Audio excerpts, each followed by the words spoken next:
Well, Coach, just Kentucky obviously struggled a little bit, but what do you see from them?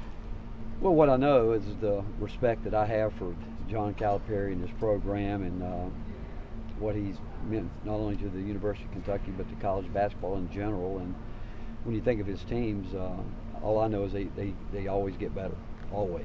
And I don't care what's happened up to this point with either University of Kentucky or the University of Tennessee.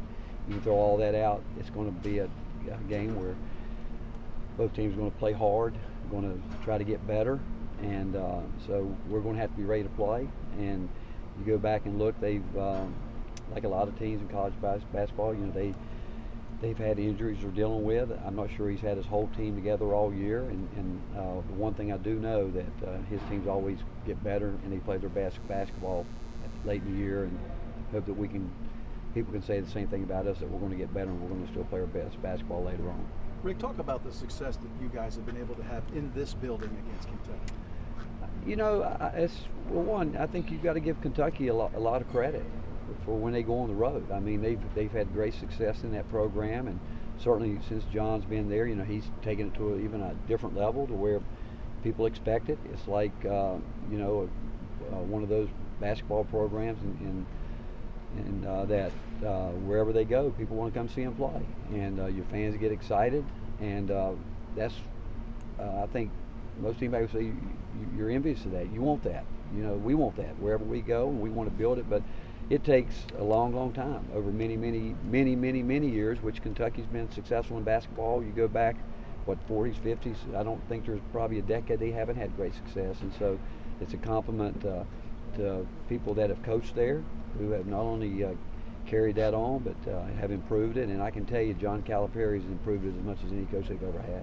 Rick, I know the fans will be excited Saturday for Chris Lofton and the retirement of his jersey. What has he meant to this program?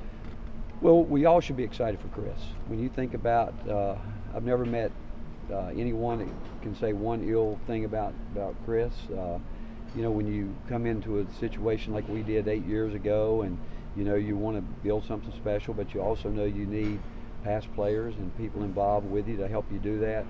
He embraced us, and he really, from the time he came around, one, because he loves this university so much, and the second thing is he loves being in the gym, and so I think our players had a chance up close to see a real professional go at his craft and do what he needs to do, and but lay that aside, the kind of person he is and what he stands for, his love for the Lord, and the way that, he's real. He's as real as can be. Then you throw in the fact that he had to fight cancer, but he's such a great person, and it's more than in the way he loves the program. And I don't know of any era that doesn't love him because of the way he loves this place. What makes Oscar Tshiebwe such a great rebounder? Effort. Got a great second, third lift off the ground.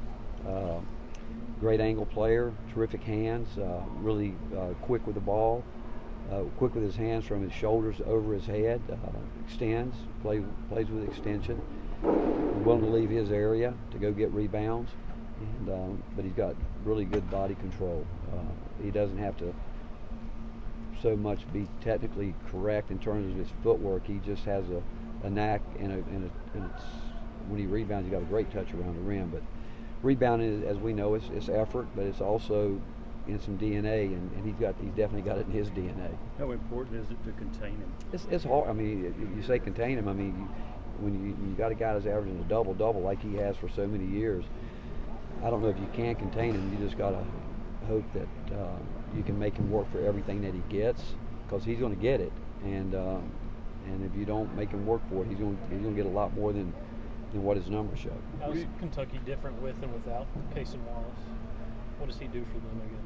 Well, I think Cason has a terrific player, and it goes back to when with our team. I can say the same about our team. You get new guys in the program, you're learning them, they're learning you, and I think what Cason has done, he's gone in there, he's learned this program, he's learned the system. His roles probably changed a little bit from where he started, but that's part of the coaching part of it, where you are more around players, you learn more about them, and they learn more what you need them to do, and so Cason's done a little bit of all that for him, and a guy that again, he can do a lot things on both ends of the court.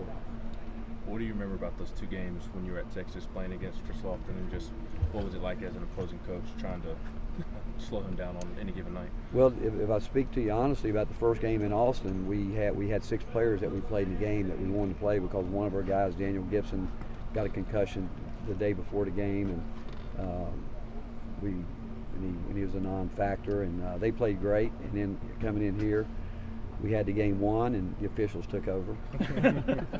Coach, what do you remember about that shot that Lofton hit here in 06? Well, I know it was a deep one, and again, it was. I tell people all the time, all they got to do is look at the tape. But the fact of the matter is, it was a real. I was telling someone yesterday, it was a major turning point game for Kevin Durant. He had played great, made a couple decisions at the end of the game that weren't very good, and after that game, he really had a whole different focus on college basketball in the terms of. He actually came back after Christmas. This was right before our Christmas break here. And he came back and said, Coach, I want to really learn how to play this game, not just from a physical standpoint, from a mental standpoint. And within about a week, he took off like a rocket and won every National Player of the Year. That's, if you want to ask me what really stands out, that's what stands out to me. Coach, what's Zakai? When you watch film, what's Zakai doing right now at a higher level than he has been? I think, again, understanding the game and wanting to be better. I mean, want to get better as a player. He's all about winning. He's a highly competitive player, and he's again, we're asking him to continue to learn a position he's never truly played in terms of understanding maybe what a point guard's role is to play, and but he's starting to get it. And the exciting thing, I mean, he's only a year and a half into this, and it's to think about what he can continue to become. How much do you think putting those orange tape up on the backboards has helped the efficiency of your big man? Well, I wish we could leave them up, you know. But I think it's helped. But again, we've preached that forever. You know, getting the ball higher off the glass and getting it up there. But that's made them focus more. You know, we used to have a piece of white tape that went, you know, horizontal. But they seem to like that better, and I wish we would have done it sooner. 2 more. Coach, just this rivalry. What's your understanding of it now compared to, or appreciation of it compared to when you first got here? Well, you know, rivalries aren't rivalries unless you beat each other, and you know, and that's what I think is this. You know, we've competed against each other now since I've been here, but it's gone on forever. You know, there's been, you know, you go back through the years. There's been, I guess, times when maybe, for the most part, I know Kentucky has got double the wins. I think. Is that right, Tom? I don't. Yeah, but so, you know, if it's going to be a rival, you got to beat somebody, and for that to happen, you know, we're going to have to continue to play good basketball, because again, they're going to play and they're going to get better. I don't care what's happened up to this point. I know John Calipari, and I know how he is. Nobody's going to work harder. Nobody's going to put more into it, and he's locked in on one thing, and that's to figure out how to get these guys better. And I fully expect them to be better when they come in here tomorrow. How much of a turning point or wake-up call was that game in Lexington last year? I remember you talking about leadership and things of that nature afterward, and it seemed like you guys found it pretty quick after. Well, I think it was a big wake-up call for Kennedy Chandler, because he went in that game and played one of his worst games he played, and to see where he came from that game until the end of last year was really a compliment to him, because he was I think that was a game that he learned, hey, this is a whole lot different than I thought it was going to be, and maybe for a couple other guys, but they played great. I mean, it's a night where they made every shot. I mean, they played great basketball, and when teams are doing that, if you're not playing, if you're not competing at a highest level, they're going to put it on you like they put it on us. Thank you, Coach. All right, Thank you. Thank you. Thanks, Coach. Thank you.